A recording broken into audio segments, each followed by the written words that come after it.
show wasebo leba nyabo tuli ku 13 akatonyeze satu radio fence nsuzi program bajita weekend palapase each and every Saturday tubawuzi basawa mukaga paka munana etuma tukwa mawulire ngeri gigatambudde mu entertainment ko tukwataawo wennyini ate myangidewo ya kabinyo twatusedda wano tubenga tukuwera ddala information mozere megaton gemanya ganja musiramu yatusedde kisibu kibadde kimunyola enkola gyabadde akola abadde asaasira naye kati azze mukambwe nnyo esibo kyawedde kakati agenda beranga atuweereza amungere yenjawulo ndi ne Musa promoter yayingidde odda wano naye musajja waffe akyawunyannyonya va South Africa omanyi mu basajja abakwatirira endongo eno tolaba David Lutalo saawa eno okudda ku live okugaba ennamba Musa we yali ne David Lutalo ngali everywhere we batabuka David n'atabuka ganjabuza ku bantu yes ku 13 akatonyeze 3 radio 4 ensunsuzi tuba tuzze mu the weekend palapase we tumenyera amawulire agabagete week tukikola gwatuuliza n'ofuna kyoteekeddwa ofuna mu kisaawe kya entertainment n'olwaleero tuzze okulabika ntumulungula ensonga nga bwe zitambudde wiiki eno so bwe tugenda okutambula Musa promoter sebo nawe buuza ku bantu batuuza ku radio phone balamusiza ko gye musinzirayo n'okubanga mutuwuliriza emitala w'amayanja ne mu ggwanga Uganda amanya nze Moswa Uganda yes emitale w'amayanja we wani wachise bafunayo mitale wa Moses nita emitala w'amayanja tobuse omuganeiro oba n'obuka ennyanja yonna okusomoka ogenda kwino ona kunsimbi okay. Oboli ganja yes bingi bitambudde senga kulana maamulidde yagambye agenda kuloga omuntu yendani jajja jumba olutalo no SB4 ali mu lutalo lw'abakazi ayomba SB4 lwaki akola ebintu tugenda information tumulina nalabye Eddie Kenzo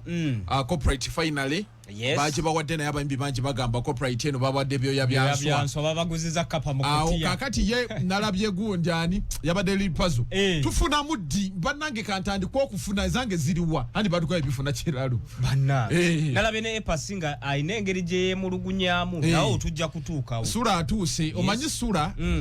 oyo sura boza ku bantu ngende mu break then after tukomewo tukalakati muli untya abali ku radio 4 amanya nze sura flexible mwe olokuuliriza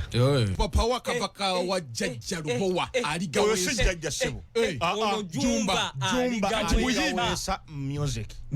yaze kukyusa kadongo kamu na musajja kadongo kamu abadde kuchataka naye nganda ba speed kwa mutuulira musa wagulu omusajja baitha wayaganye music yo jumba lwakwata obuzi wagate ebintu bingi naye ngaye music amwagala ng'omuntu yes naye yakubye ngoma yagikubidde engoma ono omwana Jona Pro yakoze oluyimbo olwo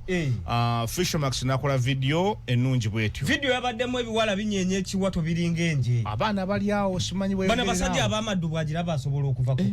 tasobola jumba musajja yayimbye so kaseera kano wali otolo lugenda maaso jukira nti waliwo ebigambo ebyavayo ne bitambula anti kulannama yabba abantu ng'ayita mu smart travel company yeeyo era bigambo bibadde bingi olutalo SB4 abasinga mumanyi bawa Anteira akola ku TVM bawani Anteira mbadde okay so kati saawa eno otalo lugenda maaso ono lubo wa jumba mumumanyi ne senga kulannama kakati olutalo luno ono ate yagamba watamuveeka agenda logwa muloge ne tugamba tutuusaawo jajja lubo wa jumba agenda entertainment yaffe tutuusaawo ate ngowe naye alina empajiye kati oyo alina empajiye SB5 no mu mwalinga bakazi ba mizigo kati soke tuwulire wa A few moments later omukyalo ono mubbi ne baawe kulannama abaana wobanga oli eyo ng'omanyi nti kulannama yakubba waliwo pulaani B abakuŋŋaanya yeebuzabuza n'adduka ne yeefula nti mulwadde ne tubagamba nti si mulwadde. A few moments later okyali mwana muto olina ebizibu bye bikumala kola ebikukwatako kubanga nja kukuloga ekyo njagala kukiddamu okitegeere nze sirwanira bbali sirina muntu gwe nninako lutalo lwaki onvuma nga sikuvumye lwaki onnumba nga sikulumbye nja kukuloga sura flexible abantu bakulabira njagala kutandikira gy'oli era ogenda kifuuka ekyokulabirako. Sula ensonga ezo ndowooza oziwulira. SB4 akola interview ku interview. Remember SB4 ali ku side ya Mama Fina. Yasookera akabaka weewolera keweeyolera ke kakumente. Awe tuli Sula. Kale kakanize ku bigambo ebyo nkimanyi bulungi nnyo oyo Jumba ajja kikola ajja muloga kuba Jumba mulogo yakulogako anze kyemmanyi nze mmanyi kuba nze nange nina abalogo bange yes naye tubeera mu meeting eyo nibanga ate oyo ye atusinga so Jumba aligenda muloga SB4 so ensonga ezo ezaba abaana anyway biwanvu sagala bigenda mu leero nenga nze kyemmanyi kati kyavudde SB4 kati alinga ali mu kulwanirako Mama Fina. Kubanga of course olutalo lubaddewo ekyo tusobola kikweka abo bonna babadde bewalana Mama Fina olutalo lwaniya neza nafunako omukisa nenjogerako ne Jumba nga ndaba musajja mukaka talina buzi nga yali ready okwogera neki n'omuntu yenna era n'atunyulira n'ensonga za mukyala we n'abaana abatagenda bulungi abantu kye balina okumanya nti mu kaseera kano nze nange zensonga nazikolako yes nazikolako eziza Jumba biki n'otuukawa lwaki oyagala okumanya wange natuuka naye natuuka nekitegera nti kampani eno senga kulana bayogera kuŋŋamba nti yatuuka nange nandogamu teyandoga naye nze nkugambye nti yes bino ebyokutwala abaana ebweru byaliwo kubanga kunanama yali abikola even webaka nga tabanaba nakwemiitinga na Jumba so kampani eri gyeri yali yeetongodde ng'erina badirector baayo so kati obuzibu bwajjira nti kulanama n'agenda alwala ate mu kaseera obaoliawo abantu abaana ebbanga libali balina okutambuliramu so kati saagala mu fault mugiteeke ku Jumba kubanga Jumba kati my question is Sula abantu bano obaddewo okumala ebbanga abantu bonna obalabye Mama Fina olabye Jumba SB4 balabye SB4 afa kino omusajja no SB4 just yali mu kulwana ntalo nenze lwaki ayingira mu ntalo z'abakazi kati ze ntalo SB4 zalwana bagenda muloga kubanga wakubira defense si mulogo nze kyembagamba ono Jumba mulogo gende mukono awo mukirowooza bajja kugaba mulogo ebyaddala nenkuba agikwata ebyaddala nandi nze nkubuulira naye kati waki gundi tabivaamu kati SB4 kyaliko mu kaseera kano bagenda kumuloga era waddamu n'akola video ng'akuba omusajja aga Katonda mu ggulu kino nkyogedde wano ku radio bagenda kumuloga ojja kumulabaawo after myezi 6 ng'atambula atonnya olaba sometime kambagambe ku kye bayita okuloga nze ludde mu industry yaffe eno waba tomanyi kusaba nnyo yiga okuloga ennyo okuwangaalamu kati SB4 awantu walumbye oli mukumi wa byoto ebyoto kye bayita ebyoto bya ddala va kuba n'abikozesa mu kubbirako naye bw'anaakwata erinnya lya SB4 ne feesi ye n'agenda n'alaamiriza n'agamba kino kyayinza ofuna mu nsi eba accident either kufiirwa abaana be either accident eddogo terijja kujja dekitiri kubeye liso okumujja ku buli kimu ekiki naye wano tebayinza muteekako omusango SB4 wafunye obuzibu eyo kooti ogiraba eyo kooti eba yaggulu si yansi eyo kooti eba yaggulu si yansi eba y'amaanyi okusinga ku y'ensi so nze kyeŋŋamba SB4 nze mbadde mu industry mu ebbanga ddene bantu bangi batukoze ebintu bingi naye nga sivanga ki kye bayita erinnya ng'oli azimbye erinnya ly'emyaka 5 10 aba ataddemu kye bayita obukadde bw'ensimbi bw'otamanyi kati bw'okeera ku makya gwe n'okozesa microphone edakiika 5 okuba erinnya ayinza obutajja nga bw'olowooza naye n'akuyita ebbali nakukola ekintu kyonna kuba bambi ndabye ayogeredde mu busungu just ayawule akulanama nani ne Jumba ayawule kampuni ebbiri singa agamba nti Jumba oli yagenda ewa Jumba ewuwe mukono mu kirowooza ne bamubba ssente Jumba bamuki mukyamu naye weyiba ng'asimanyi baana agenda Bulaaya biki akube kulanama yekka tateekamu ono mu bizinensi ye okay kale kakati n'ekyo nno wetukomerawo naye ate wano nga wetudda wakambwi from His Excellence Bobi Wine kayimba mazima wanvu wetogera mu kaseera kano mukulu Minister Balaam yavuddeyo n'ategeeza nti byonna mu byogera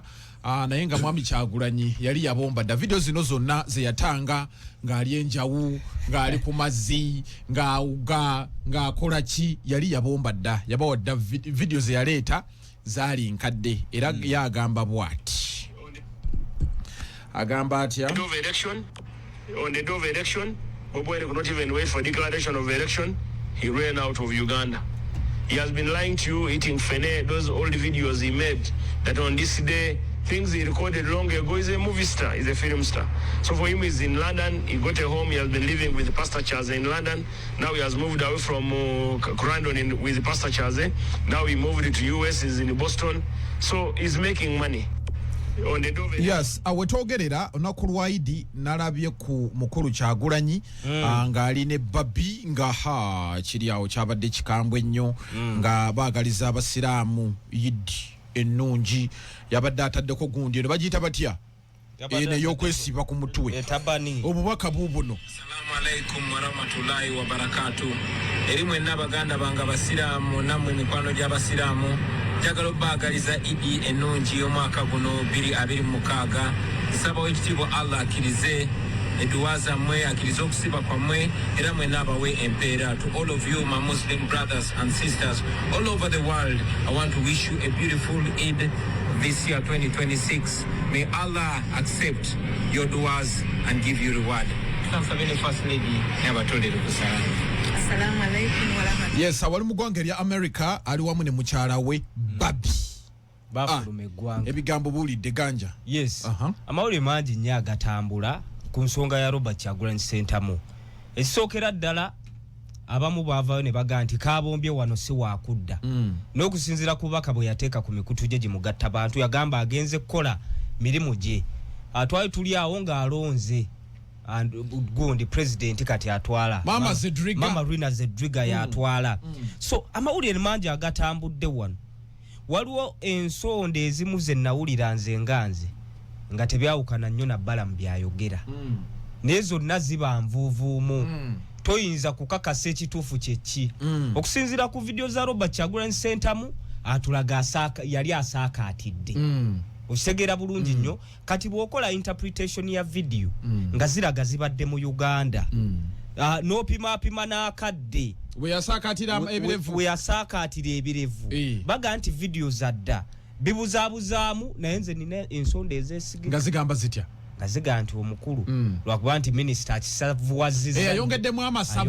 amasavu nekiroka okitegera ye nga bwe tumumanyi bw'atandika okuseeteza olulimi ekisinga okumunyumirako bw'atuula mu nsonga akulaga agiriko nnyo naye n'amala n'agivaamu okugguka obugusa avaayo n'agamba kati abo tugenda bakwata poliisi zonna twawandiise dda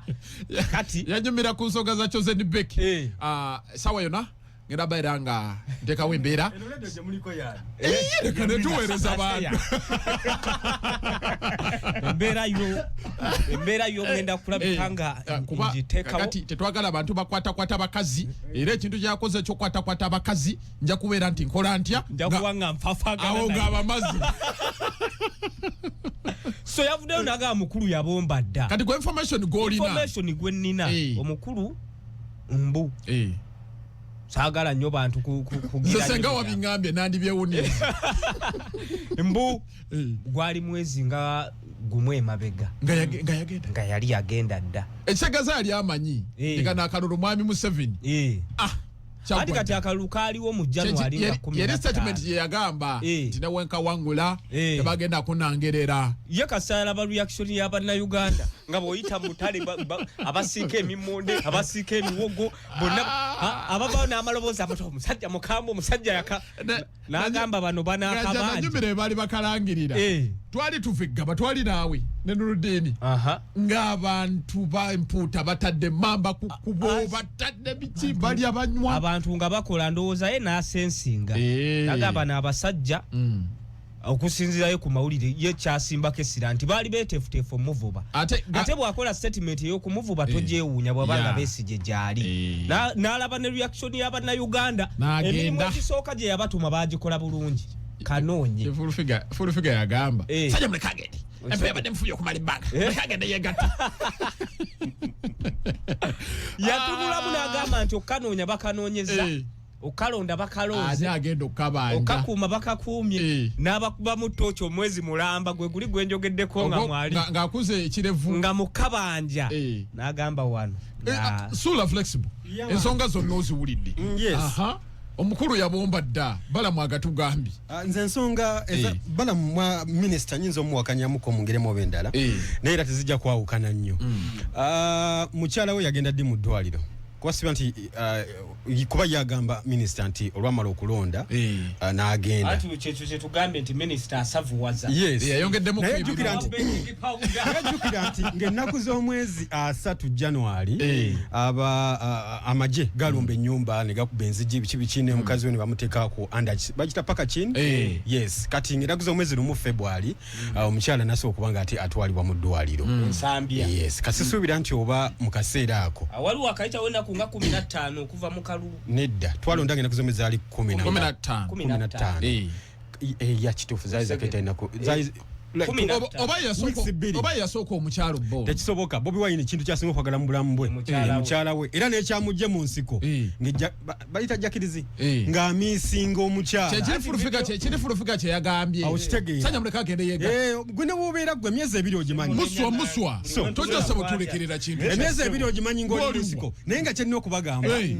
Bobi Wine bino byonna byalimu yabipulaninga byonna biri ku script nze tosobola kungamba nti omuntu asobola ofuluma eggwanga lino n'agenda yonna gy'agenze ng'ebitongole by'okwendya tebimu ate bino bibadde bagamba nti waliwo jeno omwe yamukuka eyo kyekyo kituufu kati nze nkugambye wantu tulina godfather ali ggulu eyo okitegeera tolina kyosobola kukola wano mu security